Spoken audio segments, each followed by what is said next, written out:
Subscribe if you enjoyed the content. I've actually got a link in the description to a Google Doc I made. It's got all the potions I used in this video and a link to a spreadsheet with multiple other recipes and possible outcomes by mixing ingredients together. So if you want to check that out, just look in the description. I've also got timestamps down there if you haven't seen that yet. Alright, how's it going everybody? Today's video is going to be on potions in Deepwoken, and personally I think they're a very underrated thing because you can easily heal up just by popping a few of them. They don't really have any downsides, they just have a cooldown at the bottom. I could show you that in a little bit, but simple health potion, 3 gobletos, or 2 to 3 gobletos. I'm pretty sure 2 is the same thing as 3. Gives you 1 Invigorating Elixir. Now, all it does is regen HP slowly, compared to other potions that might regen instant HP. This one does it over time. So if I just hurt myself a little bit, drink it, boom, HP regen. It's got a short cooldown at the bottom. If you drink another potion during that time, you'll throw up and you'll lose like all your food and hungry, so don't really do that. But it restores like half a health bar slot, I guess, at least with all this armor on that I got. But yeah, that's the first potion. Alright, on to the second potion. Is going to be 3 reds, the oranges, and this makes an Icky Bane. So this is essentially the same thing as the Invigorating Elixir, but it's worse in my opinion. So it gives you instant HP instead of over time, but I think it gives a bit less, and it takes away a lot of your ether. Alright. So it gave me that instant HP, but it gets rid of all of this ether. Look at that. Almost a full 2 bars. So I don't think it's very good compared to the Invigorating Elixir.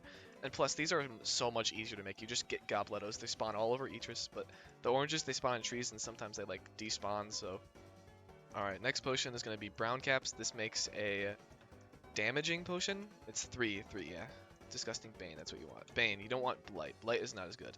So this one is just a damage dealing potion. I don't really see why you'd want to drink this, but you can actually throw potions by pressing E. So this is the same version, it's just less potent.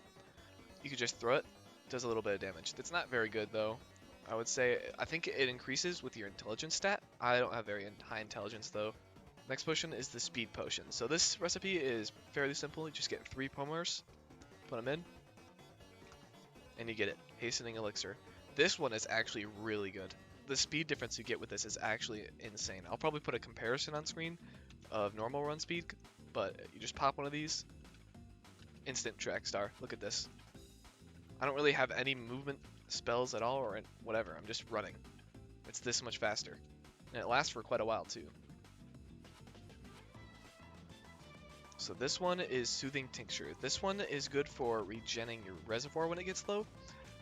It damages you slightly, but you don't really need to worry about that a whole lot. It's a very laggy server. You drink it, gives you back Reservoir. Simple as that. Gives you a good like half of it, at least with my amount of ether. I have 237 ether, 303 Reservoir, so it replaced like around 150 Reservoir for a good 3 Dentiflows. That's actually pretty good, I would say. Alright, for this next potion, you're going to need 2 brown caps and 2 gathered wheat. This makes a focus enhancing potion, and is really good if you just want a ton of ether fast and you're low in Reservoir. So the reason why this is a kind of risky spell, or kind of risky potion to drink, is because it gets rid of all of your Reservoir pretty much by the time it's over. I'll just drink it real quick. Here it is. And you're going to see I regen ether incredibly fast, but it gets rid of all of my Reservoir almost. I don't think it's actually losing anything, but it's actually really good. So this is one of the better potions on the list, I would say, because it just, the sheer regen, there's some armors that can't even compare to this regen so fast.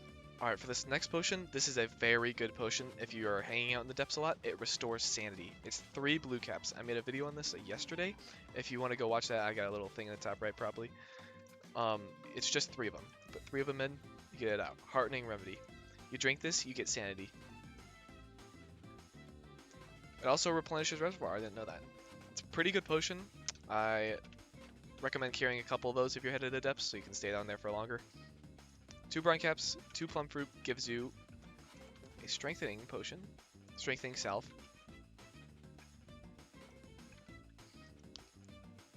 much damage that deal. Let's see. Got a little test dummy here. A fifth of his HP. Alright, 1 sec. Waiting for my potion run out. Alright. I actually haven't tested this potion out, so I don't know if it makes me deal more damage or not. Alright, I'm just gonna give this guy some money because he's being nice. Thanks, Graham Engie. No problem, man. Alright.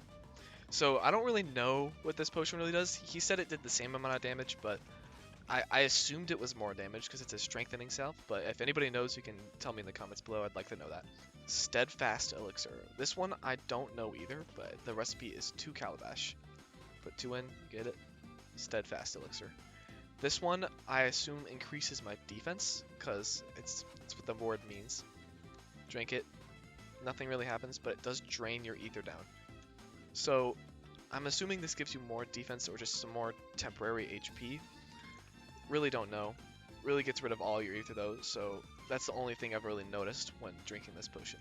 Now there is one potion I can't make because I don't have the ingredients right now. It's the Mindbreaking potion. I'll probably see if I can get a video on it and put it on the screen, but basically what it does is it gives insanity to whoever drinks it or gets hit by it.